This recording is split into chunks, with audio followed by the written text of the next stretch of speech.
You already know the coupling system's involved. One of the cool things about Form C is that a lot of the parts of the coupling system are already on the trailer, like the apron, the kingpin, all your connections here. All right. So if you get Form C on test day, you're already gonna have covered these items right here. All right. So on Form C, we're gonna start at the top of the trailer. It's just like the top of the cab of the truck. It's got clearance lights. They're securely mounted. They're not cracked. They're clean. They're amber in color. Trailer bulkhead. That's the front of the trailer. It's not bent, cracked, or broken. It's not missing any rivets. Not missing any nuts or bolts. And it's strong enough to secure cargo. That's your trailer apron. Securely mounted, not bent, cracked, or broken. Strong enough to secure cargo. Trailer frame. All right. This whole piece of aluminum that runs all the way down is called a longitudinal frame. You can call it the trailer frame. It's not bent, cracked, or broken. No missing nuts or bolts. Not missing any rivets. Strong enough to secure cargo. In the real world, you're going to see trailers that have little onesie and twosie rivets missing. That's okay.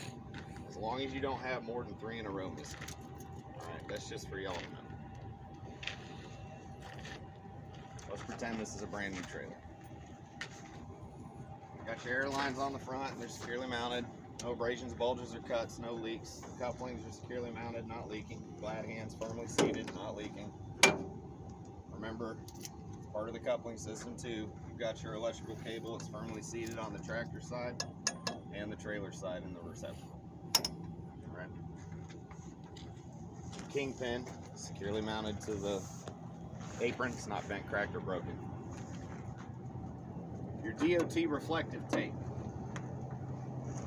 Present, clean, red and white in color.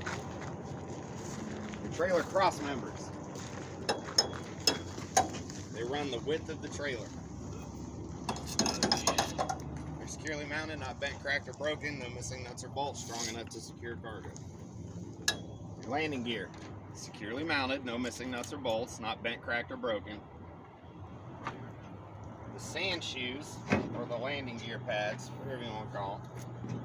Landing gear feet. They're securely mounted, not bent, cracked, or broken.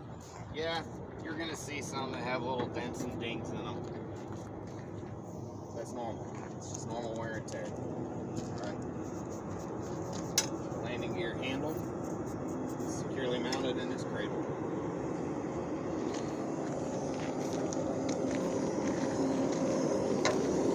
We've got a left side and a right side. Marker light, turn signal, 4-way flasher. It's like that trailer does. You can see the flasher flashing. Alright? Marker light, turn signal, 4-way flasher. Securely mounted. It's not cracked. It's clean. It's amber in color.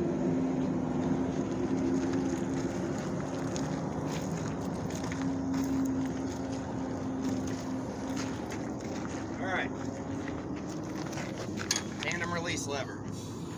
It's not bent, cracked, or broken, securely mounted. And it's in the retracted position. When you move this, it unlocks these locking pins so that you can slide your axles. You slide your axles for weight distribution. Alright? Each one of these holes represents pounds. The closer they are, the least amount of pounds they are. These are 500-pound holes. If they're spread further apart, they're 1,000-pound holes. So every hole you move, it shifts 500 to 1,000 pounds of weight off of your drive axles onto your trailer and vice versa. We have 4 locking pins. There's 2 on each side. They're firmly locked into the hole. Okay, that's all you gotta say about that. You gotta show all 4 of them to him? Or just No. This side? No, just you see one here, there's one opposite of it, there's one back there, there's one opposite of that. Now, it's the same suspension setup as the first 2 axles up there. Front spring mount, rear spring mount. Securely mounted, No missing nuts or bolts, not bent, cracked, or broken. There's no bushings on these, okay? Not like the tractor. You got your leaf springs securely mounted, not bent, cracked, or broken, not scissored. You got your U-bolts. Alright, securely mounted, not bent, cracked, or broken, no missing hardware. What's different on the trailer though is you've got torque arms. You got a left side torque arm and a right side torque arm. You notice they're different shapes? They look different. One is fixed, one is adjustable. Can anyone guess what the torque arms are for? Just tension. Keep the trailer or the axle ship. It is to align your trailer axles. In the real world, guys, they do not put these on alignment racks and use laser levels and all that shit. They use a general measurement. They loosen this up, they twist it to make it longer or shorter, and all it does is it aligns the axles. Then they lock it down. That is why trailers off track. You see them when they're going straight down the road and that trailer's off to the right or off to the left a little bit, because of the way these are adjusted. It just is what it is. No one's gonna pay to put this thing on an alignment rack. They eyeball it, get it pretty close, lock it down. So your torque arms, securely mounted, not bent, cracked, or broken, no missing nuts or bolts. Now the brake components on the trailer, they're all the same as the tractor. Got your brake chambers, securely mounted, no missing nuts or bolts, not bent, cracked, broken, no dents. Got the clamps, securely mounted, no missing nuts or bolts. Your brake lines or brake hoses, no abrasions, bulges, or cuts. The couplers on the end, securely mounted, not leaking. Push rods, not bent, cracked, or broken, not bent. I mentioned that already, bent, cracked, or broken. They're securely mounted to the slack adjuster with a clevis pin and a cotter pin. These are interchangeable with the ones up front on the tractor. And the ones on the tractor can go back here. They're all universal. Now, unlike the tractor up there, there's no dust coverage on these brakes. So you can actually see everything. Alright? Got your brake drum. Securely mounted, not bent, cracked, or broken, no illegal welds. Your brake linings or brake shoes, not worn dangerously thin, no oil contamination, and they're free of foreign objects or debris. Is that always, or is it just these? The dust shield, that's an option that they put on there. Not every truck has them. Guys, even in 2023 models coming out, they still have drum brakes. Not everybody runs air disc brakes. And yes, air disc brakes are a thing. These brakes are huge. They work. Yes. Why mess with something that's not broken? But yes, they do have air disc brakes. And a lot more trucks and trailers are coming out with them. Less moving parts. Less shit to go wrong. And if you're a car guy, you know. Disc brakes vent heat better than drum brakes do. And they don't hold water like drum brakes do. Alright, tires, just like up front. Outer and inner sidewalls, no abrasions, bulges, or cuts. Treads worn evenly across, no less than 2/32 tread depth. Your bud spacing is even all the way around, free of foreign objects or debris. You're going to check for proper inflation with a gauge on your inner and outer tire. Metal valve stem cap, securely mounted, not leaking. All your lug nuts present, securely mounted, no rust trails to indicate looseness. Anybody remember what kind of seal we have on the drive axle? Axle seal. What are we back to having here? Hub seal. Hub seal, hub seal. Securely mounted, not leaking. The oil level in the sight glass is between the add and full mark.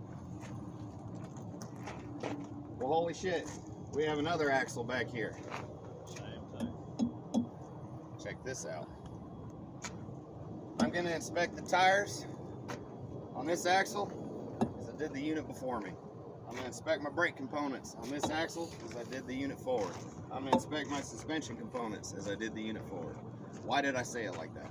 Exact same thing. Because they're identical axles. Because As long as you get all the components correct on the axle in front of it, you can say that. If you leave a component off on that axle, well, now you just missed it twice. See how that works? So if you just stand there and tell him I'm going to do this with you, just like I did that one, you just do. Yep. As long as you cover all the components in here, you can say that. I'll inspect my tire and wheel assembly as I did the unit forward.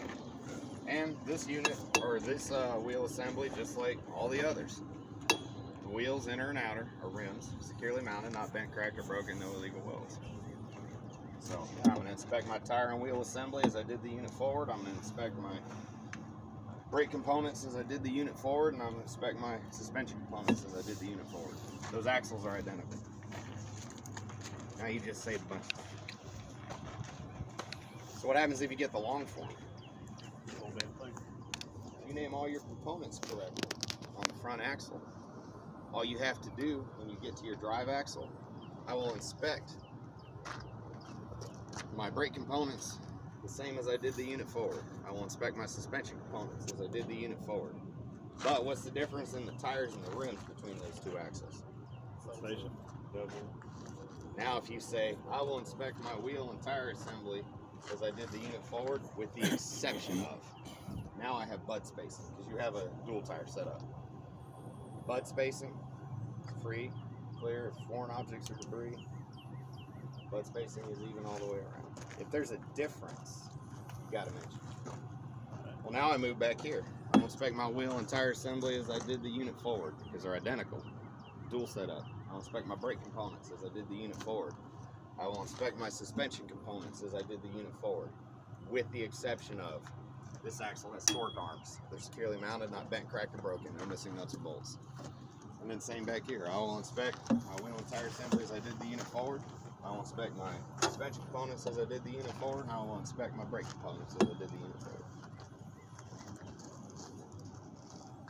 Yeah, see? Work smarter, not harder. We're humans, man. We like shortcuts, right? Yep. Yeah, but you gotta learn the shit correctly first, and then use the shortcut. All right. Mudflaps. Flash guard. Securely mounted. No missing nuts or bolts. More Povish determines that's a lie. They're not ripped, torn, or frayed, and they've got adequate ground clearance. You have a marker light, left side and right side, securely mounted. They're clean, they're not cracked, they're red in color. Your trailer door, all right, securely mounted to the hinges, no missing nuts or bolts. Your door seal, securely mounted, not ripped, torn, or frayed. Your door latches, your locking latches here, they're securely mounted. No missing nuts or bolts. Holy shit, good thing we don't have humans in here. We got cars. You need one. I need 6 of them. I need a bunch of them, actually.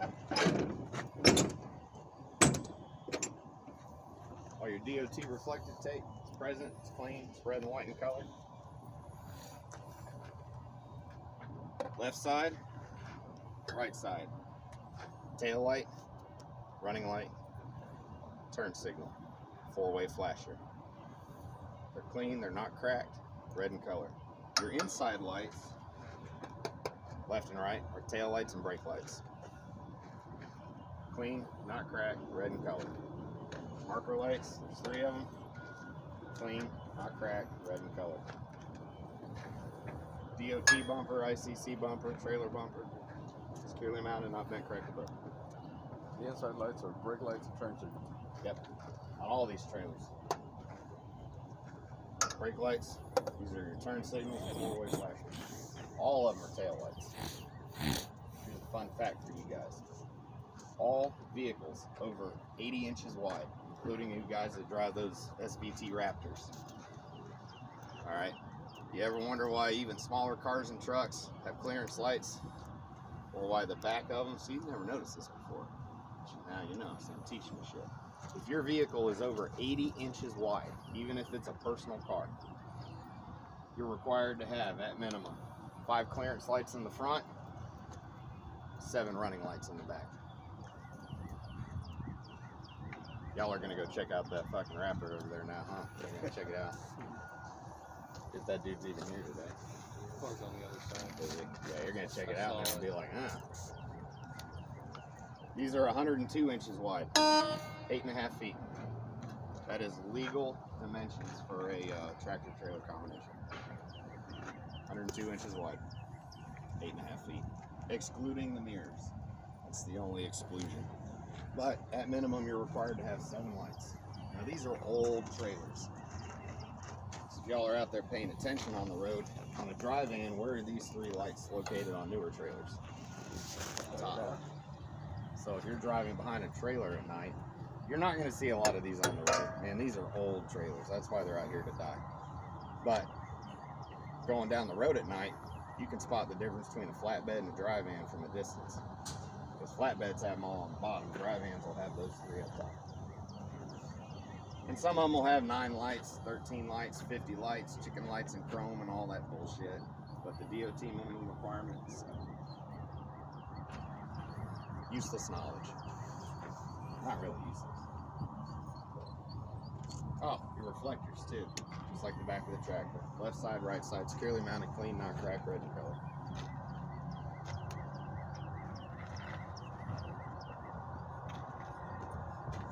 That's the trailer, guys. It's super easy. You don't have to open the doors.